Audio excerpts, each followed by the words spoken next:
여러분 안녕하십니까? 자유주의 혁명전선의 조남현입니다. 오늘 제목이 좀 의미심장하죠? 민주당은 히틀러의 나치스로 가려는가? 민주당의 열렬 지지자들께서는 야, 이게 무슨 말인가? 이게 좀 과하지 않은가? 이렇게 생각하실 수도 있겠습니다만 실은 바로 그 민주당의 열렬 지지자분들께 오늘 이 메시지를 보내고자 합니다. 더불어민주당의 금태섭 의원이 경선에서 탈락을 했더군요. 그것도 정치 신인이고 지역에 연고도 없고 뭐 선거운동도 할 수도 없었고 그동안 시간도 없었지만 문재인 패럼 때문에 뭐 선거운동이 여의치 않죠. 그럼에도 불구하고 지명도가 높은 금태섭 의원이 경선에서 탈락을 했습니다. 그것도 압도적인 차이로 탈락했습니다. 경선은 권리당원 투표 50%, 일반 시민 대상으로 한 투표 50%로 결정이 되는데 일반 시민들도 사실은 민주당의 그 열렬 지지자들이 통상 답변하게 되어 있죠. 다른 사람들은 응하지 않습니다. 그래서 사실상 권리당원과 일반 시민 그런 지지라고 하는 것도 다 열렬 지지자들의 투표라고 할 수 있습니다. 거기에서 강신우 전 민주당 부대변인이 압도적인 차이로 이기고 본선에 진출한 것이죠. 금태섭 의원으로서는 참 안타깝겠죠. 저는 민주당을 지지하는 사람도 아니지만 참 안타깝습니다. 금태섭 의원이 어떤 사람이죠? 조국 법무장관 임명을 반대한 사람입니다. 조국이 어떤 사람입니까? 그 위선, 기만, 국민 조롱으로 국민에게 큰 상처를 입힌 사람이죠. 특히 젊은이들에게는 정말 치유하기 어려운 상처를 입혔습니다. 그럼에도 불구하고 놀랍게도 서초동에서는 조국 수호 집회가 여러 번 열렸죠. 저는 이게 어떻게 가능한가 이런 일이 아무리 민주당 지지자들이라고 하더라도 어떻게 조국을 지지합니까? 어떻게 조국 수호를 내세웁니까? 그게 양식 있는 사람으로서 납득이 되는 일입니까?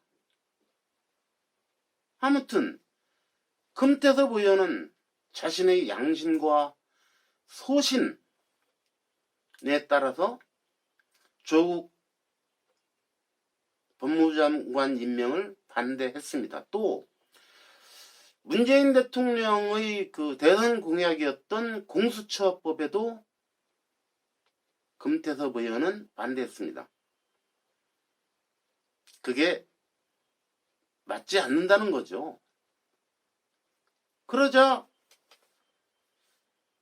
정봉주 전 의원이죠. 정봉주, 그 다음에 조국 백서의 필자로 참여한 김남국 변호사, 조국 수호에 앞장섰던 사람이죠. 이런 사람들이 금태섭을 혼내주겠다고 서울 강서갑에 그 공천 신청을 했었죠. 이렇게 되면 금태섭 의원도 얘기했지만 조국 대 반조국의 선거전이 되어버립니다. 민주당 지도부로서는 곤혹스러운 일이죠. 그래서 결국은 정봉주는 컷오프 시키고 김남국은 다른 지역으로 배치했죠. 그리고 강 전 부대변인을 경선에 참여케 했는데 놀랍게도 그 무명이 지명도가 높은 그것도 초선 의원인 금태섭 의원을 압도적인 차이로 눌렀다는 것이죠. 이것은 무엇을 의미하느냐? 민주당의 열렬 지지자들이 민주당을 잘못 끌어가고 있다 하는 것입니다. 저는 이런 민주당의 열렬 지지자들에게서 하나의 조짐을 읽습니다. 어떤 조짐이냐?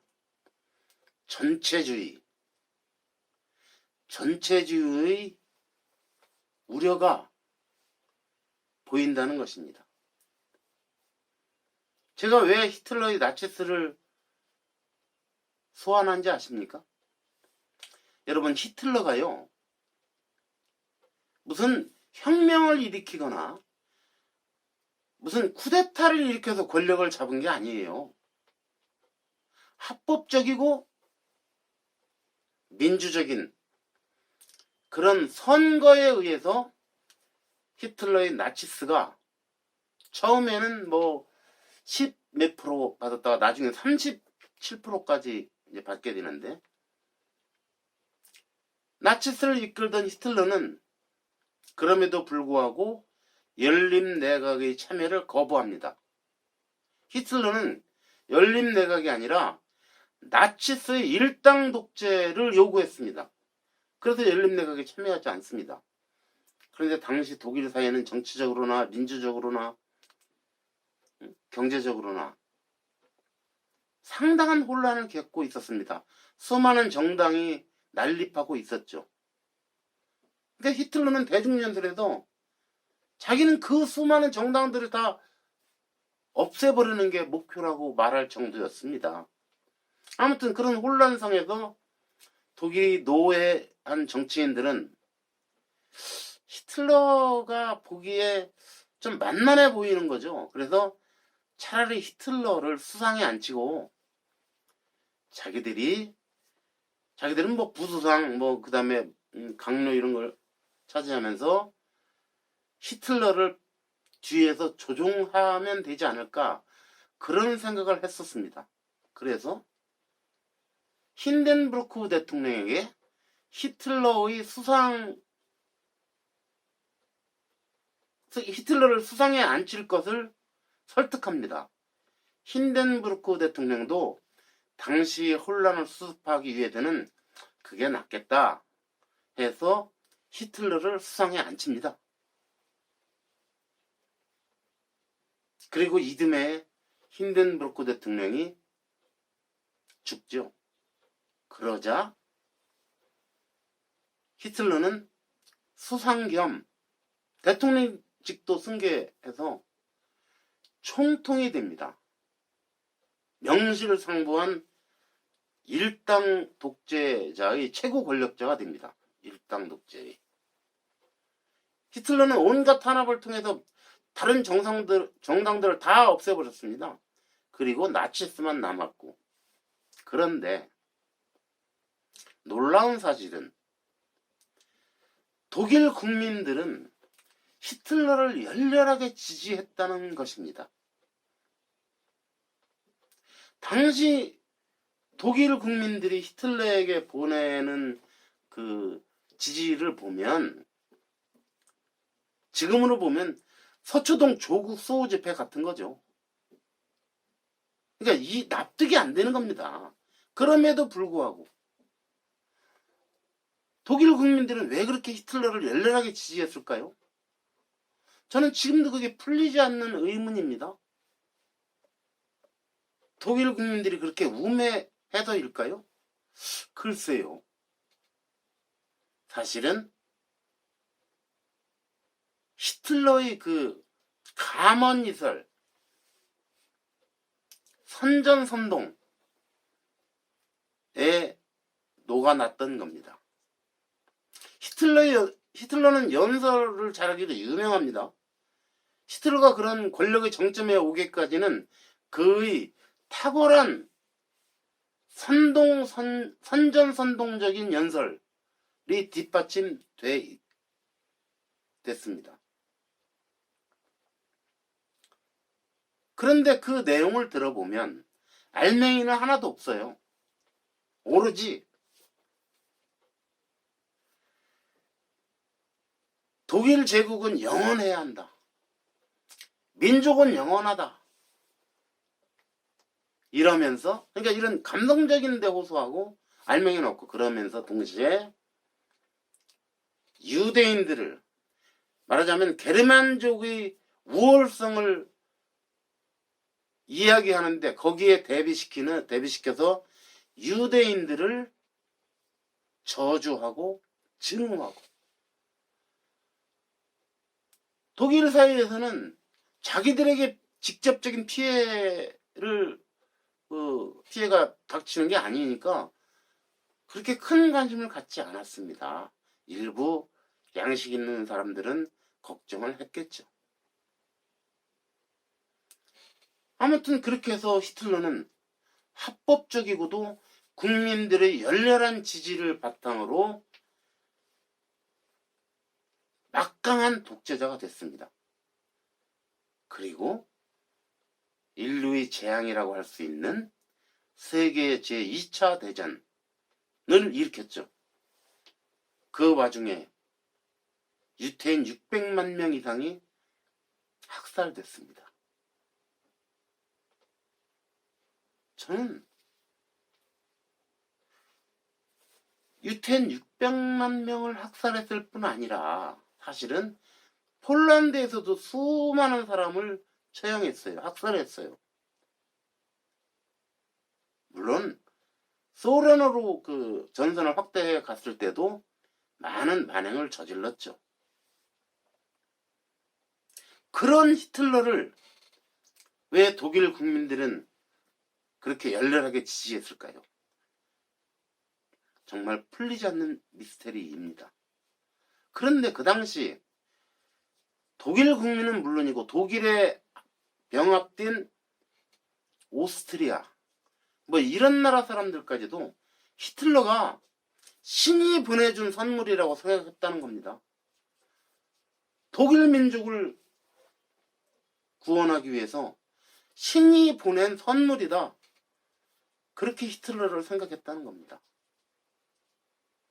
아까도 말씀드렸지만 히틀러의 그 감성적이고 선전선동적인 그런 연설에 현혹된 결과입니다.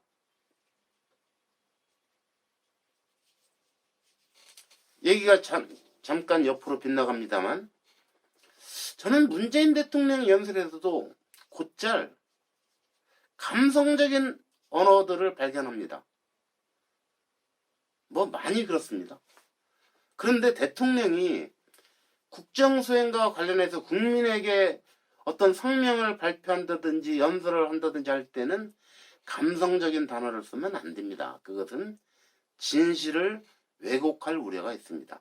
그리고 왜곡되게 국민에게 전달될 수가 있습니다. 그래서 감성적인 언어를 쓰는 것은 위험합니다. 다시 히틀러 얘기로 돌아갑니다. 제가 말씀드리고자 하는 것은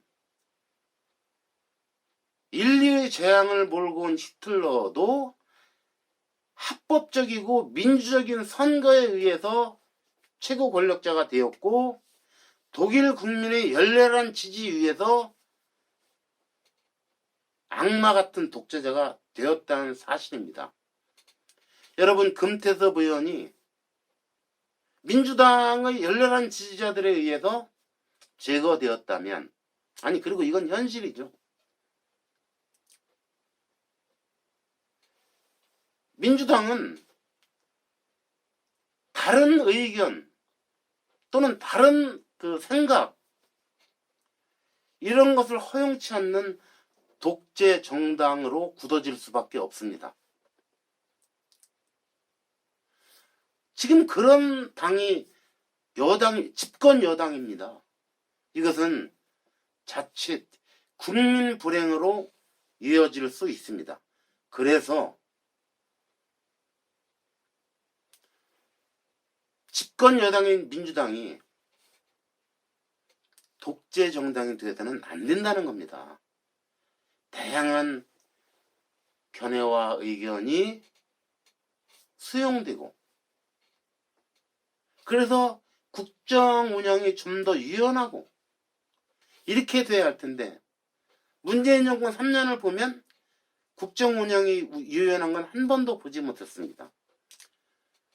그 아집과 독선으로 올룩져 왔죠. 그 뿌리가 민주당의 열렬한 지지자들 여러분이라는 겁니다. 민주당 정권의, 문재인 정권의 성패도 여러분이 책임이라는 겁니다. 예, 오늘 여기까지 하겠습니다. 감사합니다.